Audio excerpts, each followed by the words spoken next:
A Yoro é muito sacana e o Chainsaw Man caiu direitinho no golpe dela, sem fazer ideia de que ela tinha feito um contrato que deixaria a máquina orgulhosa. Aliás, talvez exista uma forma de quebrar esse contrato sem que envolva a morte de 32 milhões de pessoas. Mas antes de chegarmos nessa teoria, foi revelado o que a Asa Mitaka tá buscando há tanto tempo. E qual será o real significado por trás disso? Nós vamos conversar sobre isso e muito mais ao longo desse vídeo, então fique comigo até o final.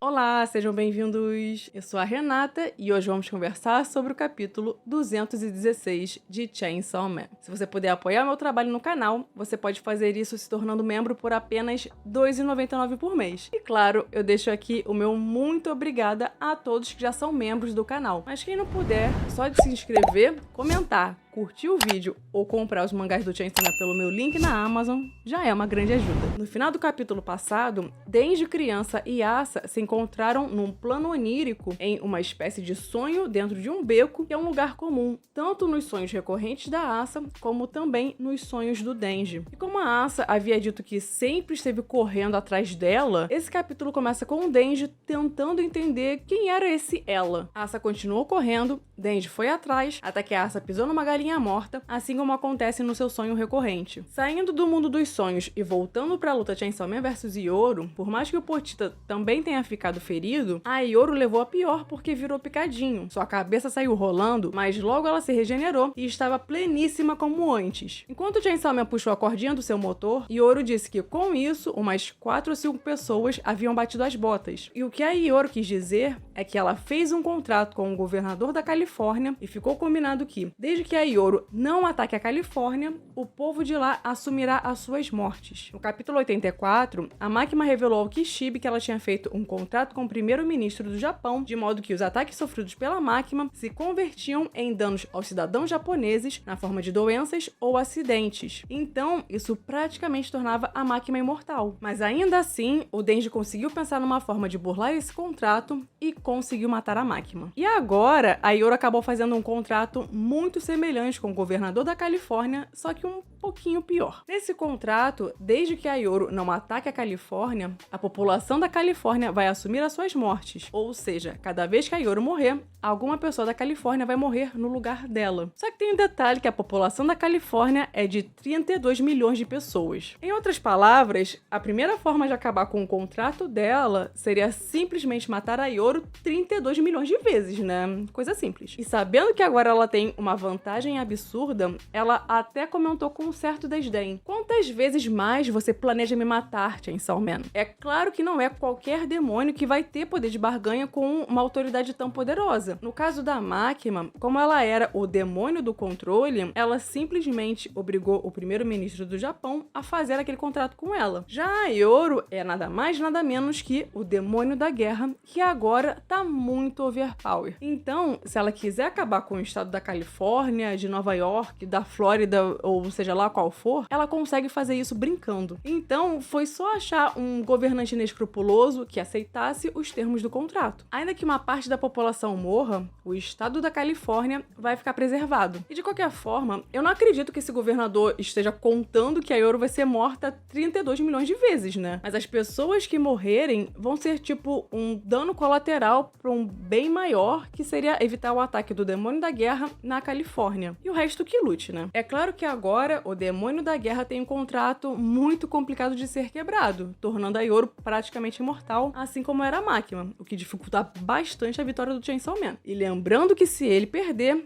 tanto a Terra como o próprio Chainsaw Man serão da Yoro. E é aí que mora o perigo, né? Mas se o Denji encontrou uma forma de matar a máquina, possivelmente ele também vai encontrar alguma forma de matar a Yoro. O problema é que eu acho que isso necessariamente envolveria a Asa, mais especificamente a morte da Asa, o que é algo que eu não quero que aconteça de jeito nenhum. Mas se tratando do Fujimoto, eu acho isso muito possível e provável de acontecer. Na real, eu acho que a Asa só tem chance de sobreviver se a Yoro derrotar o Chainsaw Man. Isso porque, logo no início da parte 2, a Yoro disse que a Asa morreu e por isso o demônio da guerra tomou seu corpo. Mas ela deixou metade do cérebro da Asa intacto porque ela não sabia como a sociedade humana funcionava, então ela precisava da Asa. E segundo a Yoru, o acordo que elas fizeram é que se a Yoru derrotar o Chainsaw Man, ela vai devolver o corpo à Asa e, em contrapartida, ela só tinha que colaborar com essa empreitada. Então, é por isso que eu acredito que a chance de sobrevivência da Asa tem relação direta com a vitória da Yoru contra o Chainsaw Man. Agora, o Chainsaw Man, sem saber, entrou nessa luta em condições muito desiguais. Não que eu acredite que ele desistiria de lutar se soubesse que vai precisar matar a Yoru 32 milhões de vezes. Eu acho que o herói do inferno lutaria mesmo assim. Mas a Yoru foi muito sacana porque ela comprou briga com o Chainsaw Man sabendo que tinha uma puta vantagem que torna sua vitória muito mais provável. Enfim, Yoru levantou uma das mãos e convocou o demônio dos acidentes, que saiu de uma das portas do inferno. É interessante que o design do demônio dos acidentes está mais ligado à ideia de acidente de carro, porque o corpo do demônio parece um engavetamento de carros com um emaranhado de metal retorcido. Yoru gritou Chainsaw Whip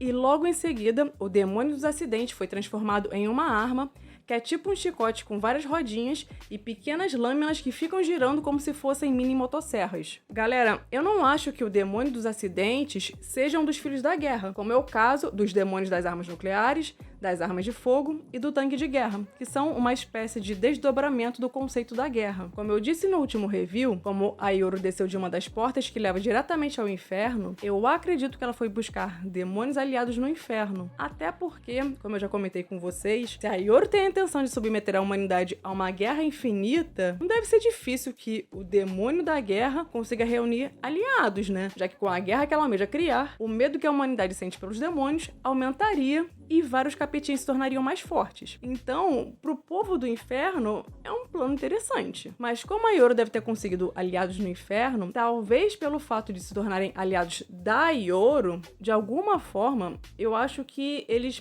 passaram a pertencer a ela. São aliados da guerra, e por isso ela pode transformá-los em armas. E deve ter sido por isso que o demônio dos acidentes virou um Chainsaw Whip. Considerando que a Yoru tá muito mais forte agora, faz sentido que ela tenha desbloqueado novas habilidades, como o seu fator de cura, já que agora ela consegue se regenerar muito rápido, além de ter aprimorado as habilidades que já tinha. E pode ter sido por isso que ela conseguiu transformar em arma o demônio dos acidentes, que aparentemente não tem nenhuma relação com ela. Mas certamente o demônio dos acidentes é bem forte, já que é muito comum entre as pessoas o medo de sofrer qualquer tipo de acidente. Então, esse Chainsaw Whip que a Yoru criou não deve se quebrar tão facilmente como aconteceu com as outras armas que ela tinha e eram mais fracas. E seguindo a lógica de que as armas que a Asa sentia mais culpa em criar eram mais fortes do que as armas convencionais, dependendo dos próximos demônios que saírem por essas portas, talvez o grau de culpa que a Yoru possa sentir ao transformá-lo em armas possa ser maior, o que em tese tornaria a arma mais forte. Enfim, o Chainsaw Man foi atingido em cheio pelo Chainsaw Whip da Yoru e foi arremessado pra longe, colidindo contra um prédio. Yoru foi atrás do Pochita, querendo golpeá-lo mais uma vez por um buraco que se abriu no prédio. Porém, o Chainsaw Man foi mais rápido e mais esperto e se aproveitou da aproximação da Yoru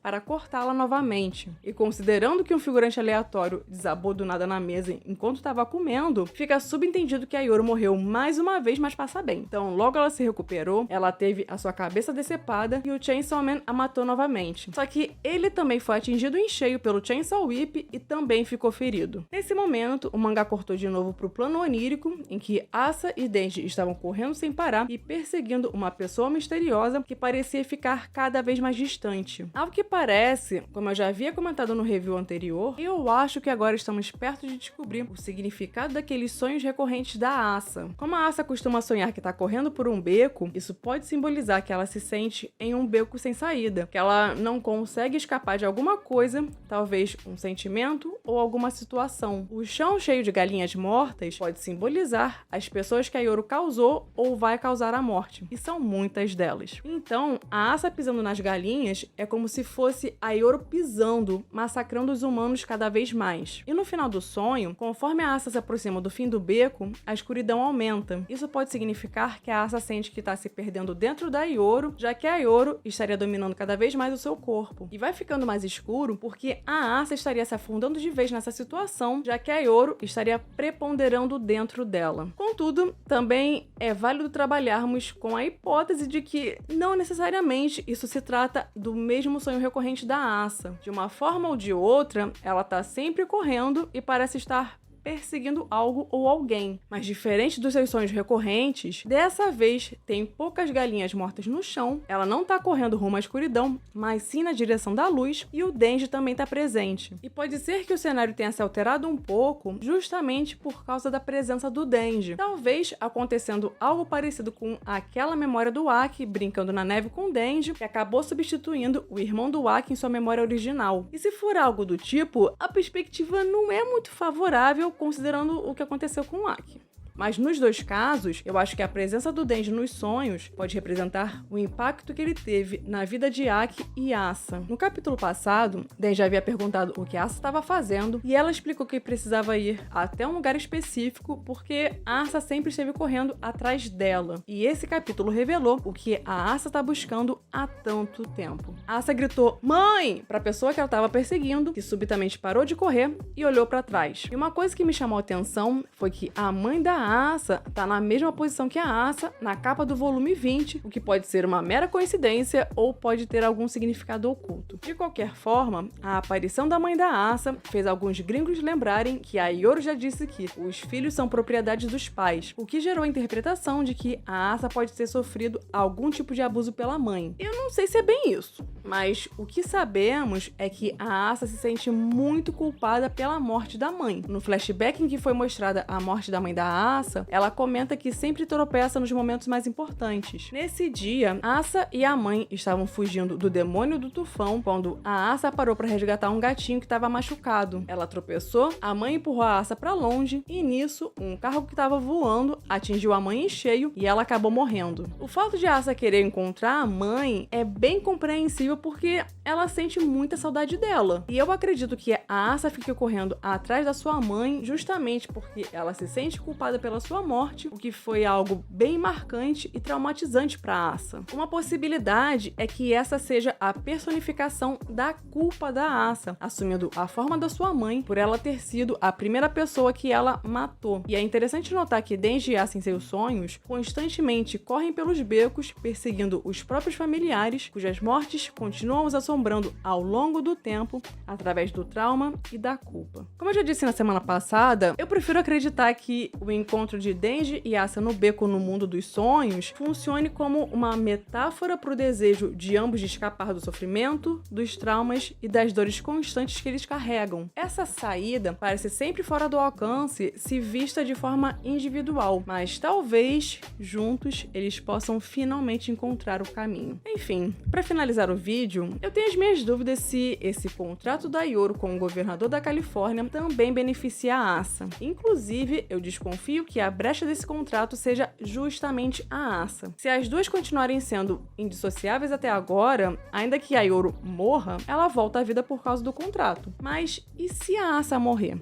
Será que a recíproca é verdadeira? Talvez não seja. E é por isso que eu tô desconfiando que a forma de matar a Ioro, sem precisar fazer isso 32 milhões de vezes, talvez seja justamente matar a Asa. Aí, eu imagino que ou o Denji vai ser obrigado a fazer isso, ou a Asa vai decidir se sacrificar em prol da humanidade e para evitar que o Denji fique ainda mais traumatizado por ter causado a sua morte. Infelizmente, cada vez mais, eu tô tendendo a acreditar que a Asa vai acabar indo de arrasta. Eu não acho mesmo que o Fujimoto vai permitir que a parte 2 tenha um final Disney e eu tô sentindo que vai vir mais um trauma pra nossa conta. Enfim, na semana que vem teremos uma nova pausa, mas eu tenho um outro aviso pra vocês. Depois de vários anos, eu estarei de férias e viajando quando sair o próximo capítulo. Mas eu vou levar meu equipamento de gravação pra viagem. Só que eu ando num nível de cansaço e estresse muito alto e vocês não fazem ideia do que eu tô passando, mas eu tô quase coringando. Ainda assim, eu vou gravar os reviews dos capítulos do Chainsaw Man que saírem durante a minha viagem, mas é provável que demore